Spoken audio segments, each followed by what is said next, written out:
On Manipur violence, I, Lisa, freelance commentator, would like to talk on this vibrant issue with socio-political analyst Dr. Harshvardhan. Sir, brief about Manipur violence episode. Exactly. Thank you, Lisa, and thank you, my viewers. Really a long time I am going to attend this YouTube video due to some personal reasons, and today I am going to discuss all about the Manipur violence. जो मणिपुर में हिंसा भड़की है, उस हिंसा पर पूरी तरह से हम प्रकाश डालना चाहते हैं। जो एक अखंड भारत का क्षेत्र है मणिपुर, जो कि भारत का आभूषण और पूरब का स्विट्जरलैंड कहलाने वाला जो राज्य है मणिपुर, वो आज एक तरह से पूरी तरह से हिंसा की आग में झुलस रहा है, झुलस चुका है। भारत का मुकुटमणि जैसे जम्मू एंड कश्मीर है, उसी तरह से अगर आप नॉर्थ ईस्ट में 7 सिस्टर्स की बात करेंगे तो ये भारत के मुकुटमणि से कम नहीं है, क्योंकि इसकी जो 2 राहें हैं, जो सड़कें हैं, वो डायरेक्ट बांग्लादेश एवं म्यांमार को जुड़ती हैं। तो कहने का हमारा आशय ये है कि मणिपुर में जो हिंसा भड़की, वो हिंसा के पीछे मूल वजह और मूल कारण क्या थी, पहली बात। दूसरी बात है कि जो हिंसा पर गवर्नमेंट का कोर्स ऑफ एक्शन होना चाहिए, either the Biren government by Manipur और द मोदी गवर्नमेंट। तो इन सारी पहलुओं पर डिस्कस करने के पहले मैं आपको मणिपुर के भौगोलिक इतिहास से थोड़ा रूबरू करवा देता हूं, जैसा कि आप लोगों को विदित होना चाहिए कि मणिपुर जो भारत का एक महत्वपूर्ण राज्य रहा है, यह 15 अक्टूबर 1949 को भारत में इसका विलय हुआ और मणिपुर को पूर्ण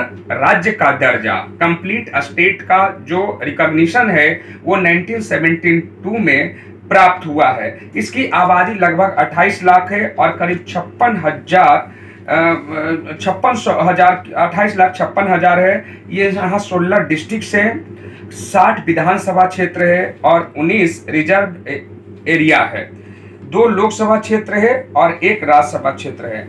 जो सोशियो और कल्चरल एरिना की अगर हम बात करें तो यहाँ जो मूल निवासी है, वो मूल निवासी यहाँ के जो हैं वो मैती हैं और नागा और कुकी। जो एब ओरिजिनल्स बोला जाता है, वो एब ओरिजिनल्स मैती हैं, जो कि मैथिलीन भाषा यानी मणिपुर भाषा का प्रयोग करते हैं, जिसको कि 1992 में 8वीं अनुसूची में शामिल किया गया, यानी कि अब एक राष्ट्रीय भाषा के रूप में मणिपुर है। मणिपुर को देश का आर्किड बास्केट भी कहा जाता है, क्योंकि आर्किड जो एक प्रकार की फ्लावर है, उसकी 500 प्रजातियां सिर्फ और सिर्फ भारत के मणिपुर में पाई जाती हैं। यानी कि धरती की गोद में प्रकृति के करीब बसा हुआ एक स्वर्गौकिक, नैसर्गिक और स्वर्ग का अनुभव करवाने वाला प्रदेश आज हिंसा की चपेट में है। हिंसा के मूल कारणों पर चलते हैं तो हिंसा का मूल कारण जो है वो 3 मई से शुरू होती है, जब मणिपुर उच्च न्यायालय का फैसला आता है कि जो मणिपुर का मैती समुदाय हो, उसको जनजाति का दर्जा दिया जाए। असल में मैती समुदाय का जो संगठन था, उसने अपने संगठन के सहारे यह मांग की थी कि जो मैती समुदाय है उसको शेड्यूल्ड ट्राइब्स का दर्जा प्राप्त हो, और इसी पर मणिपुर उच्च न्यायालय के जस्टिस MD मुरलीधरन ने एक फैसला दिया। उस फैसले में स्पष्ट उन्होंने कहा कि जो मणिपुर का मैती समुदाय है, उस मैती समुदाय को शेड्यूल्ड ट्राइब्स का दर्जा प्राप्त हो और ये दर्जा देना राज्य सरकार का दायित्व है। इसके बाद पूरे राज्य में हिंसा भड़क उठी, क्योंकि ये मैती समुदाय के जो लोग थे, जब उनको स्पेशल स्टेटस मिलने जा रहा था, तो 2 जो विरोधी जो वहां पर जनजातीय समुदाय थी, एक नागा और दूसरा कुकी, उसने इनका व्यापक विरोध किया। दरअसल मैती हैं कौन, ये भी जानने की हम कोशिश करें तो दरअसल मैती बेसिकली हिंदू ही हैं। वे मणिपुर में बहुसंख्यक हैं। वर्तमान में केवल इम्फाल की घाटी में वो रहने को मजबूर हैं। इसकी वजह भी यह है कि उन पर अपने ही राज्य के पर्वतीय इलाकों में न तो संपत्ति खरीदने का अधिकार है, न ही भूमि खरीदने का अधिकार है, और न ही खेती करने का कोई कानूनी प्रावधान उनको दिया गया है। मणिपुर में कुकी और नागा समुदाय के लोग दरअसल ईसाई धर्म को स्वीकार कर चुके हैं और वो कन्वर्जन कर चुके हैं और ईसाई बन चुके हैं धर्मांतरण करके। और मणिपुर के 90% जो भौगोलिक ज्योग्राफिकल एरिया है उस पर वो राज्य करते हैं, जबकि इनकी आबादी महज 40% है और जो मैती समुदाय की आबादी है वो नियर अबाउट 53% है। लेकिन ये मात्र 10% ज्योग्राफिकल एरिया में ही रहते हैं। कुकी और नागा को इम्फाल घाटी में रहने पर कोई कानूनी बंदिश नहीं है, वो भी इम्फाल घाटी में रह सकते हैं। लेकिन मैती के साथ ये प्रॉब्लम है कि वो इम्फाल घाटी को छोड़कर कोई अन्य जगह पर वो न तो जमीन खरीद सकता है, न तो खेती बाड़ी कर सकता है, न ही कोई बिजनेस कर सकता है। अब एक सवाल यह उठता है कि हर कहीं पर जहां हिंदू चाहे बहुसंख्यक हो या अल्पसंख्यक, शांति बनाए रखने के लिए उन्हें ही बलिदान क्यों दिया जाता है बार बार।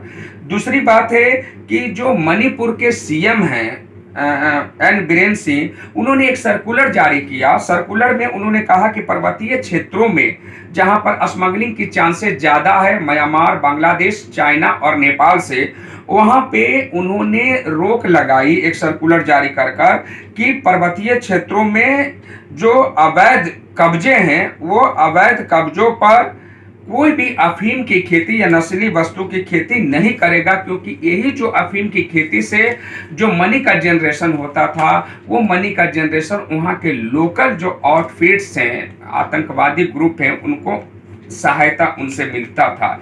इस कारण से जब ये सर्कुलर आई, दूसरी बात जो हाईकोर्ट मुरलीधरन का जजमेंट आया, इसके बाद से कुकी समुदाय ने सेपरेट स्टेट की मांग करने लगी। जो हमारा एकता में अखंडता की बात है, जो हमारा जो भारतीय संविधान का आर्टिकल 1 कहता है कि India is a union of states, उसके विरुद्ध में कुकी और नागा समुदाय को लोगों ने आवाज उठाना शुरू किया।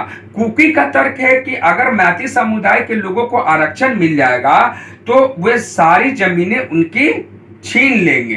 तो ये जो आधार है वो बहुत हद तक उनका निराधार है। अब सबसे बड़ा सवाल एक ये भी उठता है कि जब 3 मई से लेकर 20 जून तक लगातार हिंसा की लपटों में मणिपुर झुलस रहा है, मणिपुर का लोकल एडमिनिस्ट्रेशन उस पर काबू पाने में असफल है, वहाँ जो सेना डिप्लॉयड किया गया है गवर्नमेंट ऑफ इंडिया के द्वारा, वो भी किसी न किसी रूप में कमजोर सिद्ध हो रहा है, पैरामिलिट्री फोर्सेस सिद्ध हो रहा है।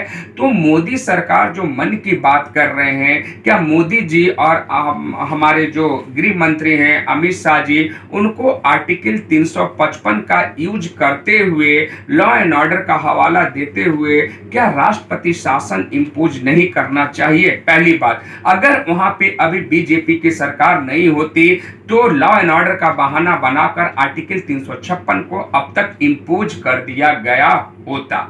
चूंकि पुलिस एडमिनिस्ट्रेशन या कानून व्यवस्था किसी भी स्टेट में स्टेट सब्जेक्ट का विषय है, नो डाउट, लेकिन जब वो स्टेट की लहरें दावानल पूरे अगल बगल के प्रदेशों के लिए अशांति का कारण बन रहा है तो वहां पर केंद्र की सरकार को हस्तक्षेप करना चाहिए।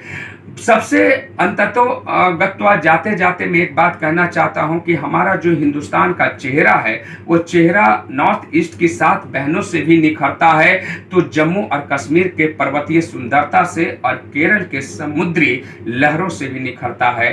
तो मैं यही कहना चाहूँगा, गुजारिश करूँगा पूरे हिंदुस्तान के आवाम से, देश के प्रधानमंत्री से, देश के गृह मंत्री से कि जितना जल्दी हो आपसी बातचीत करके इस मुद्दे को दावानल बनने से पहले सुलझा लीजिए, क्योंकि आखिरकार नुकसान हमारा ही है। मैती हो, नागा हो, कुकी हो, हिंसा कहीं भी होती है तो वो दुर्भाग्यपूर्ण है और एक सब समाज में हिंसा के लिए कोई और कतई कभी कोई स्थान नहीं हो सकता है। शुक्रिया और धन्यवाद दोस्तों। फिर कोई नई वीडियो के साथ आपसे मुलाकात होगी, तब तक के लिए शुभ रात्रि।